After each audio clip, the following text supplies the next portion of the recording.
E agora eu falo novamente sobre os pedidos de impeachment de Alexandre de Moraes, que já acumula 29 pedidos desde 2021.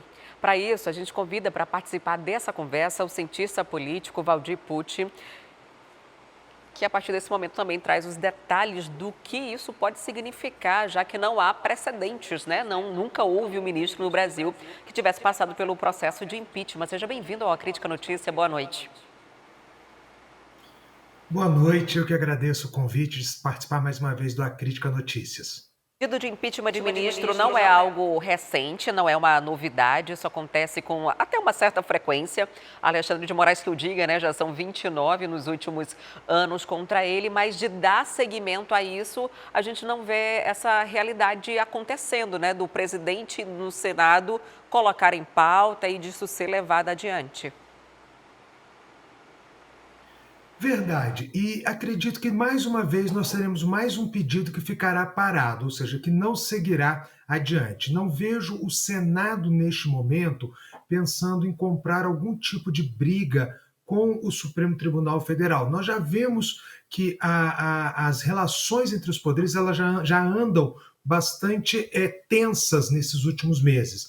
E eu acho que se o presidente Alcolumbre, o presidente do Senado, que vale a pena lembrar que este processo ele ocorre apenas no Senado, fosse seguir com isso adiante, só tenderia a aumentar essa tensão. E nós temos um elemento a mais nesse processo, que é a questão do tarifaço do Trump, porque seria, na verdade, quase que uma capitulação a uma interferência externa em uma questão interna do Brasil. São 29 pedidos apresentados contra eles, até então os 28 anteriores não foram, hoje teve esse novo protocolizado que foi o de Flávio Bolsonaro. Como funcionaria na prática quando o Senado recebe esse pedido? Precisa ter algum tipo de leitura, apresentação em comissão ou fica lá arquivado até que o presidente ache que vale a pena tocar no assunto?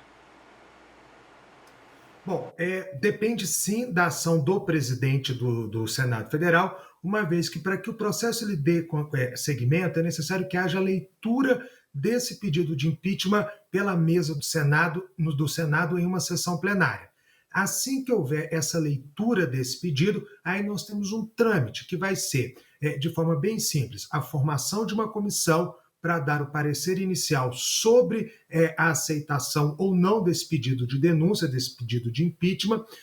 Depois desse parecer, ele é votado pelo plenário do Senado e, se aprovado esse parecer, e esse parecer indicar a abertura do processo, aí sim dará início ao julgamento que pode levar à perda do mandato do ministro do Supremo por crime de responsabilidade. Isso é um processo longo, é um processo que não acontece naturalmente, mas depende de muitas fases até que se concretize.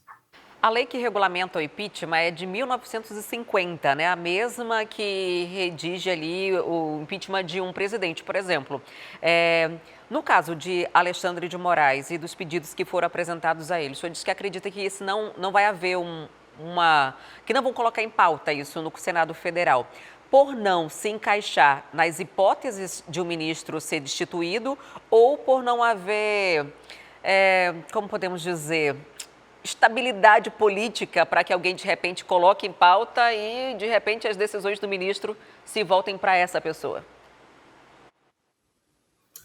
Bom, o pedido feito, ele coloca como justificativa para o impeachment do ministro Alexandre de Moraes por crime de responsabilidade, ele ter uma ação político-partidária. Isso está, sim, no rol da lei de 1950, que trata dos crimes de responsabilidade. Então, se a gente observar apenas a motivação do pedido, ela está lá presente, sim, ela é presente nessa situação. Porém, não basta apenas você denunciar que haja esta prática, mas é necessário que você comprove esta prática para que aí sim o Senado possa aceitar esse processo. A gente tem que lembrar que o afastamento do ministro só ocorre após haver uma aceitação da denúncia feita a partir deste parecer desta comissão inicial que é formada após a leitura. Então, o processo, eu acredito, primeiro, se a gente tem como base as últimas ações do ministro Alexandre de Moraes, é ainda muito fraco para a gente poder caracterizar como sendo uma confusão,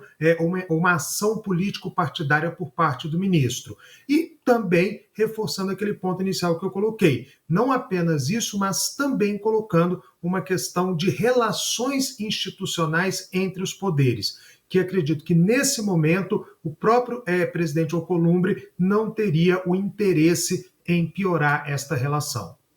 Quem pode apresentar um pedido de impeachment contra qualquer um dos ministros do STF? Precisa ser algum político, representar algum partido, ou uma pessoa comum também pode fazer isso?